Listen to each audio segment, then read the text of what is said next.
When Max Johnson brought his grandfather's 1964 Smith Corona to school last year, I inherited it rummaging through a closet of his old things.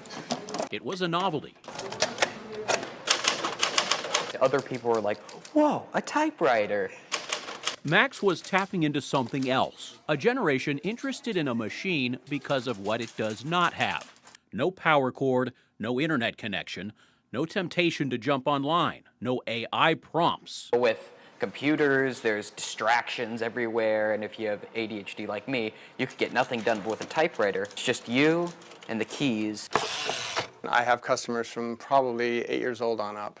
The Mesa Typewriter Exchange has been here since 1947. Right now I probably have 20 plus machines waiting to be repaired. I would say half my customer base is probably under 30.